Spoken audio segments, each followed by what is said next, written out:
Quem gosta de guiar a meditação ou ser guiada numa meditação, tá aí uma excelente oportunidade de aprender a deixar a meditação mais potente. Hoje nós vamos falar sobre como deixar a meditação guiada mais potente e gerar um marcador para ela, que é uma das coisas que eu acho mais importante fazer. Quem gosta de fazer meditação guiada, né? Quem gosta de guiar a meditação ou ser guiada numa meditação, tá aí uma excelente oportunidade de aprender a deixar a meditação mais potente. A meditação, ela já é um processo extremamente potente e benéfico para o nosso estado mental. Ela é uma atividade estritamente mental, cujo fluxo está direcionado, na verdade, em um só assunto ou objeto, que na verdade é o todo. É você estar atenta à sua respiração, atenta ao seu corpo, atenta à sensação do seu corpo, de temperatura, atenta à sua casa, ou o local que você está, e aí você vai expandindo a consciência. Então, é o todo. Esse é o objeto ou o assunto, né? Onde a sua mente entra nesse fluxo e fica somente aí. Qualquer atividade mental cujo fluxo se direcione a algo que represente um ser maior do que nós mesmos e que nos abarque. Tudo isso é meditação guiada. Meditação, na verdade, né? Então, tudo aquilo que represente algo maior do que nós mesmos.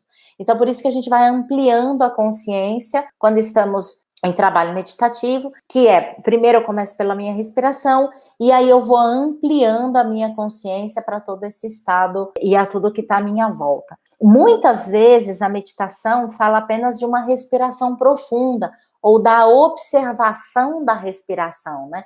Tem pessoas que colocam isso como um estado meditativo, que tá tudo certo, não tô falando que não tá. Mas a meditação não é exatamente isso. Respirar profundamente ou observar a respiração são técnicas que ajudam a mente a se acalmar.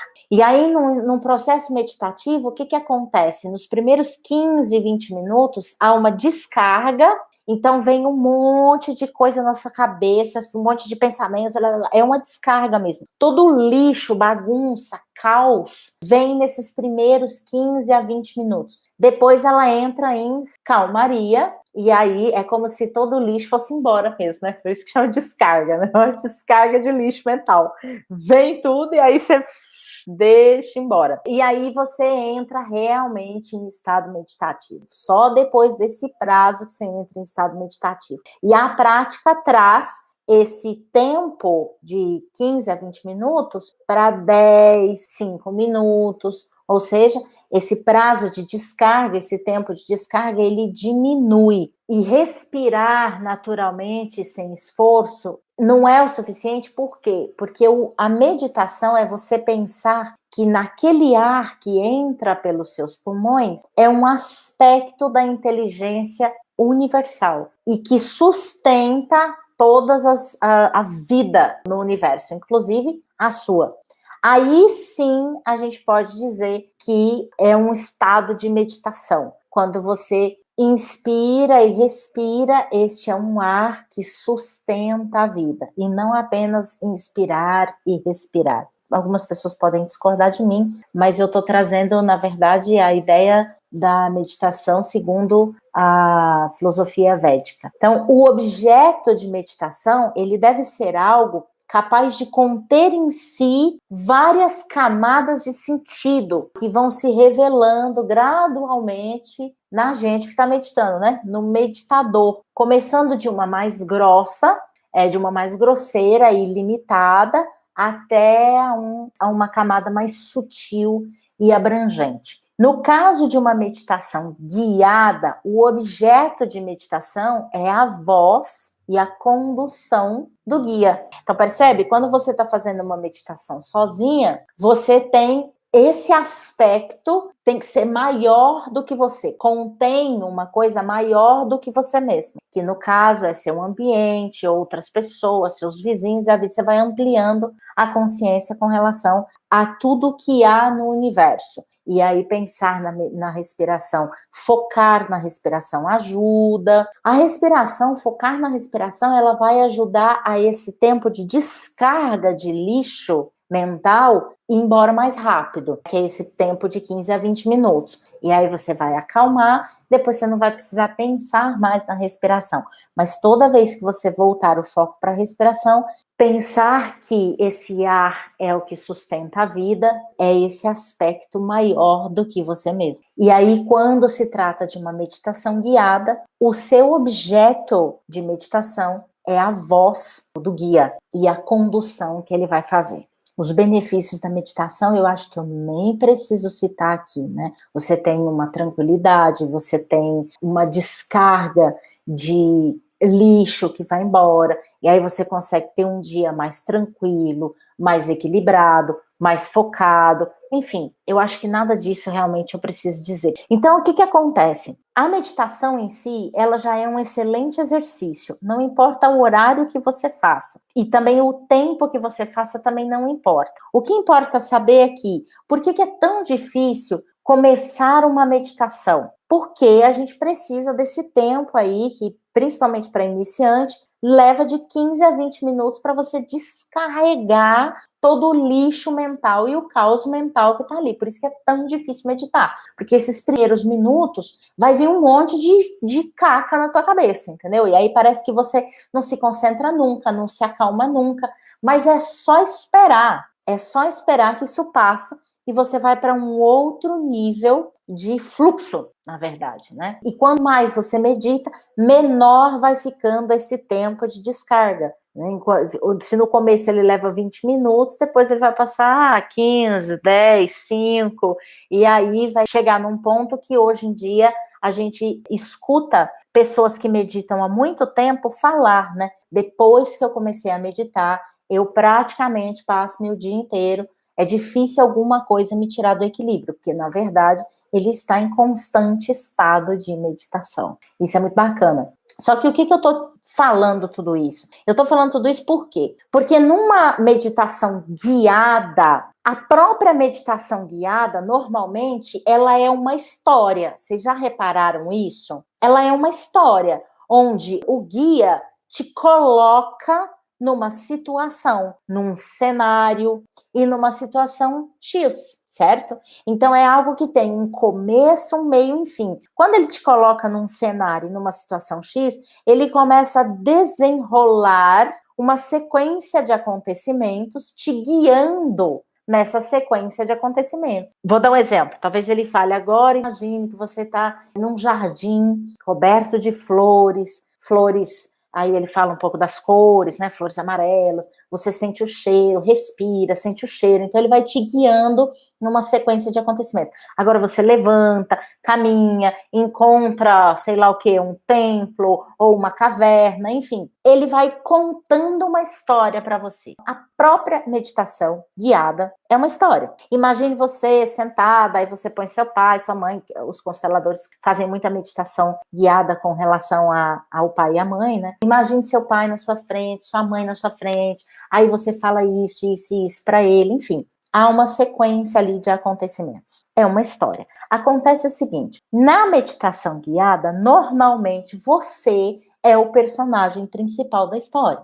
Você é o envolvido como em primeira pessoa naquela história. E o que acontece muitas vezes nesse tipo de meditação guiada? Algumas pessoas não conseguem se envolver naquele desenrolar de acontecimentos ou exatamente chega num ponto em que pode ser diversos pontos, porque vai depender de pessoa a pessoa, que a pessoa começa a levantar alguns bloqueios mentais. E ali ela começa a criticar a meditação, ela começa a se incomodar com a meditação, ela começa a julgar a meditação. Então vai levantando uma série de bloqueios. Por quê? Porque aquela história que o guia te coloca para vivenciar numa meditação guiada, bate ou pode vir a bater de frente com algumas resistências, ou com algumas crenças, ou com algumas memórias emotivas. Eu não sei se vocês já passaram por isso, eu tenho quase certeza que sim, algumas meditações guiadas onde você criticou, julgou, ou saiu da meditação falando assim, não gostei muito dessa meditação, porque provavelmente ela bateu de frente aí com algumas resistências, bloqueios. E aí o que acontece? Com relação a isso, o meditador, ele acaba não se envolvendo, não se entregando, porque levanta uma série de bloqueios. Então ele não se entrega, ele não se abre, ele não se disponibiliza a vivenciar aquela experiência da meditação. O que eu sugiro nesse caso? Colocar um conto durante a meditação. Faça a meditação guiada, ok? Normalmente, do jeito que você faria. E no final, antes de você encerrar a meditação guiada, você narra um conto, uma história. O que acontece? A diferença entre as duas é o seguinte: quando eu narro uma história e o meu escutador está em estado meditativo, ou seja, ele está num estado profundo de concentração, de foco, de tranquilidade, a mente já descarregou tudo que precisava descarregar, e o conto vai baixar os bloqueios mentais. O conto, por ser também uma história, só que ela acontece com uma outra pessoa, num outro lugar, não é você ou não é o seu meditador, né, o seu escutador, que é o personagem principal, que está em primeiro plano, está acontecendo com outra pessoa e não com ele diretamente, ele vai ouvir aquela história e vai tirar dali soluções e resolver muitas vezes muitos conflitos internos, mas com base na identificação com o conflito do personagem. Só que ele faz isso com base nas suas experiências, sem levantar bloqueios mentais, porque nada está dizendo a ele assim, ó, é você que está vivenciando isso, é você quem está falando isso, é você quem está passando por isso, porque ele não está ali em primeiro plano. É algo que está acontecendo fora, com uma outra pessoa. E aí ele não tem por que resistir.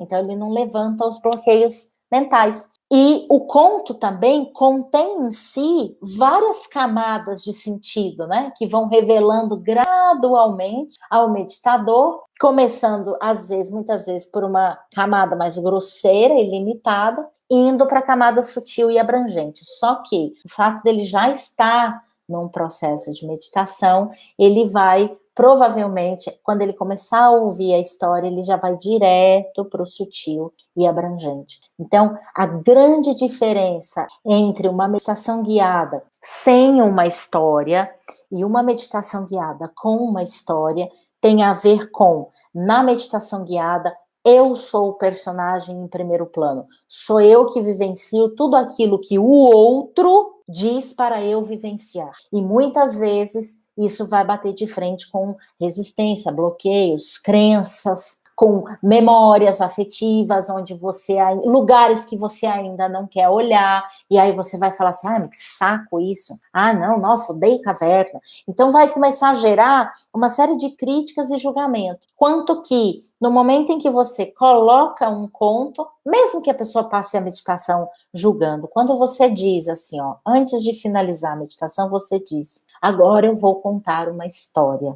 E aí você começa a contar uma história. Quando você diz isso a ele, agora eu vou contar uma história, ele faz assim, ok, então agora eu vou viver uma história. É como se tirasse o peso das costas dele e viver aquela história. Então você alivia o processo para ele. E aí ele diz, tá bom, então agora eu só vou ouvir uma história. Eu não vou viver aquela história como um personagem principal, né? O personagem envolvido ali. E aí ele vai baixar os bloqueios e tem a questão do simbólico, no qual, que também na meditação guiada, mesmo que não tenha o conto, ele pode trazer uma série de questões simbólicas ali, né? Uma série de elementos simbólicos, mas ele não está envolvido diretamente na história. Esse é o grande diferencial. E o segundo diferencial ou seja, diferencial para que haja disponibilidade. Agora, o maior diferencial de todos eles é quando você insere um conto numa meditação guiada, você tem uma vantagem que a própria história da meditação guiada, em que o meditador é o personagem envolvido e principal da história, você tem uma vantagem ali que é a seguinte: aquela história vira um marcador de toda a sensação e estado mental que ele alcança e que ele conquista durante a meditação. Durante a meditação, a gente conquista uma série de estados emocionais e mentais. Normalmente, a tendência, o objetivo é alcançar um estado mental de paz e tranquilidade, né? Nem sempre a gente consegue, principalmente devido a essa questão da gente estar envolvido diretamente ali na história guiada, né? Mas quando você coloca um conto na meditação, você, além de aliviar o peso, baixar o bloqueio, o conto se torna um marcador, ou seja, um carimbo. E o que isso quer dizer? Quer dizer que lá na frente, daqui uma semana ou daqui 2 semanas, quando ele sair daquele estado, ou até antes, viu? Vai depender do que ele vivenciar ali, né? Mas quando ele sair daquele estado que ele alcançou, de paz, tranquilidade, e ele quiser voltar, como é que ele faz? A meditação por si só, muitas vezes a gente esquece. Vocês sabem disso. Se vocês fazem meditação, vocês sabem disso. A gente esquece da meditação. A gente esquece das frases que são faladas na meditação. A gente esquece de quase todo o processo da meditação. Se você insere um conto no momento em que ele está em processo meditativo, quando ele quiser voltar para aquele estado, ele vai lembrar do quê? Ele vai lembrar do conto. Ele vai lembrar da história que ele ouviu durante a meditação. E aquela história, por estar conectada naquele estado mental e emocional que ele conquistou durante a meditação, o próprio conto vai resgatar aquele estado. Olha que máximo que é isso. O fato do conto gerar memória a longo prazo, muitas vezes, é um conto que vai durar por muito tempo. Muito tempo. Pode ser que 1 ano depois você lembra daquele conto e você alcança novamente, mas na hora que você lembrar do conto, você vai alcançar o estado emocional e mental que você conquistou naquela meditação. Então, essa é a maior vantagem de você colocar um conto. Eu já falei antes aqui, né, que as histórias geram essa memória, e quando nós relembramos da história,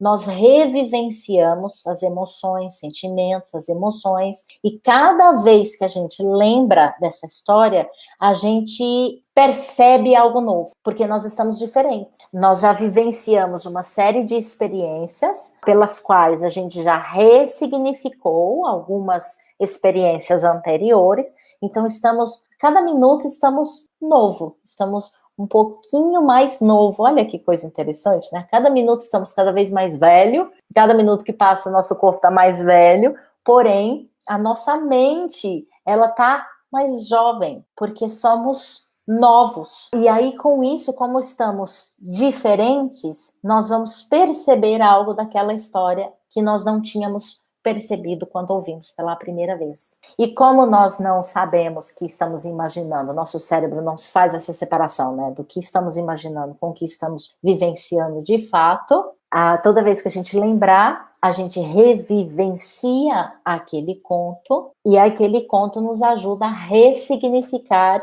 alguma experiência que nós já significamos. Isso não é incrível? Então, essa é uma forma da gente potencializar as nossas meditações guiadas. Quem gosta de fazer meditação nos grupos, durante as constelações, né, ou durante seus trabalhos, lembre-se sempre de, se eu vou fazer uma meditação guiada falando sobre tal questão, eu vou levar um conto junto. E antes de finalizar a meditação, eu vou narrar esse conto. E lembre-se de outra coisa, ao narrar esse conto, narre com verdade, com verdade. Não fica narrando, pensando no momento em que você vai fechar a meditação, não, tá? Ou como você vai fechar, não. Narre presente. na história, como se você estivesse narrando ela para você também. E aí você vai começar a colher os frutos disso, não só para você, quando você estiver fazendo uma meditação, mas também para aquelas pessoas que você estiver guiando. Você vai começar a colher os frutos, ver o quão benéfico foi você inserir o conto. E você vai começar a ouvir também, nossa, tal dia eu lembrei daquela história que você contou naquela meditação. Então essa é uma forma de você potencializar as suas meditações, porque, gente, a meditação nós esquecemos. Não tem jeito. As frases que muitas vezes movimentam a gente nas meditações, a gente esquece completamente delas. Ah, tem uma coisa que eu não sei se vocês sabem, mas eu sou formada em hipnose, com base na auto-hipnose. E aí eu tive contato com alguns grandes hipnotistas e eu percebi, foi uma percepção de que os maiores hipnotistas do mundo, quando eles vão fazer qualquer hipnose que seja, eles contam uma história. Eles trazem um conto na hipnose. Aí eu falei, olha, os danadinhos sabem que aquilo ali gera um marcador, né? Eles sabem. Porque o que acontece? Você vai, através de todo o percurso da meditação em primeira pessoa, vai levantar ali uma série de sentimentos, de emoções, de sensações, de aspectos emocionais, de memórias afetivas. Pode ser que você entre em contato com várias coisas relacionadas a isso. E aí, quando você conta uma história depois, é muito interessante, eu vivenciei uma experiência assim com a Melissa May, eu não me lembro sobre o nome dela, mas é uma grande hipnotista. E eu me lembro do processo hipnótico que eu passei com ela até hoje, por causa da história que ela trouxe. E aí, sempre que eu preciso lembrar do que eu vivenciei na hipnose, eu lembro do conto que ela narrou, e aí aquele conto me traz uma série de imagens que eu resgatei durante a hipnose. Então, é muito interessante, né? Foi na época que eu estava fazendo o curso, então foi aí que eu fui sacando essas coisas. Eu falei, olha, então a meditação também tem algo parecido. Que eu fiz meditação, eu sempre fiz meditação, né? Desde que eu tinha 15 anos, eu medito e fiz muitas meditações guiadas, participei de muitas. E eu percebi que muitas delas eu esqueci as frases, esqueci o estado emocional, eu esqueci o estado mental. E quando eu comecei a inserir os contos na meditação, eu comecei a perceber que elas fixavam mais. Então, eu vim trazer essa dica hoje para você aí. Se você quer fazer com que a sua meditação guiada se torne mais potente, prepare uma história antes. E eu vou te dizer uma coisa, pode estar relacionado ao assunto, como também não pode estar. Não se preocupe com isso. Não se preocupe com isso. Fechou? Agora deixa eu ler alguns comentários. Sandra, estou pensando em incluir pequenos contos na aromaterapia, óleos essenciais e contos. Super, super. Os contos, eles são registros de todas as questões sensoriais. Então, eles registram, eles marcam. Por exemplo, o que a gente faz, né? Quando a gente sente um perfume que, sei lá, vou dar um exemplo bobo aqui, mas você pode buscar aí na sua memória qualquer exemplo que você vivenciou. Se eu sinto um cheiro de um perfume que era de um ex-namorado meu, eu lembro dele na hora. O perfume que a minha mãe usava, eu falei, nossa, lembrei da minha mãe. Ai, minha mãe usa esse perfume. Então, a gente lembra ou da pessoa ou da situação em que nós estávamos quando sentimos aquele cheiro. Isso que eu falo pro Charles muitas vezes, não vai usar esse perfume não, porque esse perfume que eu usava era meu ex, eu vou ficar cheirando você, sentindo o cheiro do outro, né? Por quê? Porque o cheiro, essa sensação, né, olfativa, ela é muito forte, muito forte mesmo. Então, o que acontece? Você lembra ou da pessoa ou da situação que você vivenciou. Quando eu sinto cheiro de grama molhada, por exemplo, me vem na memória várias lembranças da minha infância, quando eu ia para fazenda, quando eu ia para rancho, para sítio, quando eu andava a cavalo. Então, o cheiro me traz a memória, né? Traz para todo mundo, ok?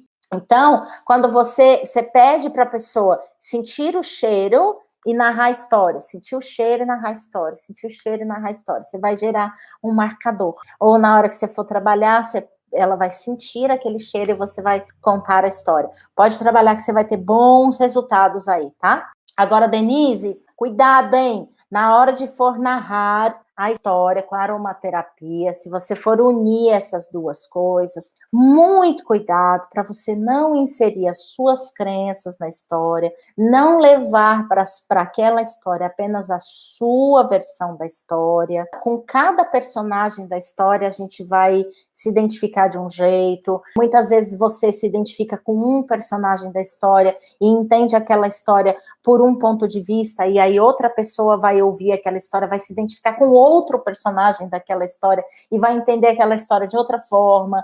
Então, assim, muito cuidado para você não agarrar na história como sendo a única versão que você conhece. E aí, o que acontece? Muitas vezes a gente vai escolher as histórias para colocar na nossa meditação devido a isso, porque você acha que aquela história trata de tal questão, e para a pessoa que escutar, não vai fazer sentido para ele. Mas é por isso que eu falo, então não se preocupe muito, quem não tem muito desenvolvido esse olhar de separar, né, o seu próprio olhar ali do conto, e separar e trazer uma questão mais, um olhar mais imparcial para a história, não se preocupe em trazer histórias que tenham relevância de tema ou de assunto que será tratada na meditação. E comece a usar o conto apenas como um marcador mesmo. E aí traga qualquer história, pode ser qualquer uma mesmo. Não fica muito preocupada em trazer o mesmo assunto, ou o mesmo tema, porque aquilo pode fazer sentido para você, mas não necessariamente vai fazer para o seu escutador. E aí o que pode acontecer com isso? Quando você narrar a história, ela vai estar carregada da sua visão, né, da visão que você tem sobre ela. E aí, muitas vezes, o escutador, ele vai se distanciar, porque ele vai ouvir aquilo e vai falar, não, mas para mim não faz sentido, não. Então, tenta narrar a história de forma mais livre possível. Todos os contos são neutros. A Denise colocou aqui, pode deixar, digamos, contos pequenos e neutros. Todos os contos são neutros. Absolutamente todos. Sem exceção, todos os contos são neutros. O que não é neutro é o nosso olhar. É isso que não é neutro. Vou fugir um pouquinho desse assunto aqui só para explicar isso um pouquinho, tá? Por exemplo, recentemente eu ouvi uma profissional que tinha conhecimento com base na psicologia e ela estava fazendo uma interpretação e estava levando um olhar e uma interpretação para o conto da Sherazade. E com isso, ela estava fazendo uma análise da postura da Sherazade com relação a ir lá casar com o rei. Eu não sei se vocês conhecem a história. A Sherazade, ela casa com o rei, que o fato dele ter sido traído, ele tem uma dor tão profunda que ele casa e na noite de núpcias ele mata a esposa. Aí ele casa de novo no dia seguinte, aí na noite de núpcias ele mata a esposa. E assim vai fazendo. E a Sherazade decide ir lá casar com ele, porque ela sabe que ela vai curá-lo. Mas olha que interessante, né? Ela tem uma ferramenta e ela sabe que ela é boa naquilo. Ela sabe que com aquela ferramenta ela vai dar conta. E aí a análise que estavam fazendo é colocando a Sherazade como no papel de salvadora. Então, esse é o nosso olhar para com o personagem. Essa é a nossa interpretação, porque a Sherazade é completamente livre dessa postura, sabe? Os contos e os personagens são livres dessas posturas de salvador, agressor ou vítima. Somos nós que colocamos eles nesse lugar, assim como colocamos as princesas como vítimas da história, como a coitadinha da história, colocamos o príncipe como salvador e a bruxa como a agressora. Então, é o nosso olhar que faz isso, porque na hora que a gente consegue limpar o nosso olhar para o conto, a gente percebe que eles não trazem nenhuma dessas posturas, mas cada um ali em si tem o seu papel nas relações que se fazem ali, e esse papel é exatamente para que o desenrolar da história aconteça, né? Mas não necessariamente eles trazem em si esse papel de salvador, agressor e vítima. Então, todos os contos são neutros, eu volto a dizer. São totalmente neutros. E é tão gostoso ouvir uma história neutra, é tão gostoso, é tão maravilhoso, é aí realmente que ela se torna tocante, né? É exatamente aí. Então, quando a gente ouve histórias, quando elas estão carregadas por esses olhares, né, por essas crenças, e aí a gente vai narrar um conto de fada, bota a princesa como coitadinha, a gente narra a princesa como coitadinha, a gente narra a bruxa como a má da história. E não necessariamente eles são assim. Mas faça, Denise, faça.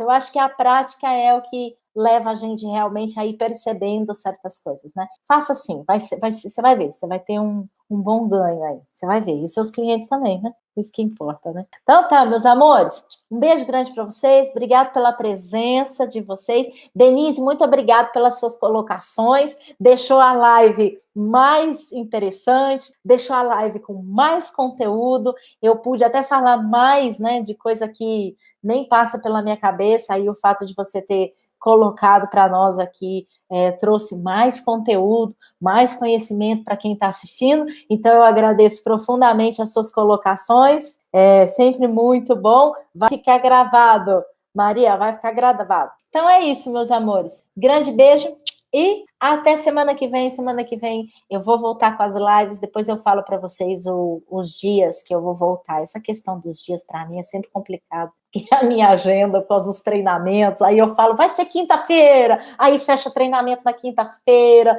eita, prela. Mas vamos que vamos, né? Eu tô aqui, isso que importa, e vocês também. Beijo grande, até a próxima.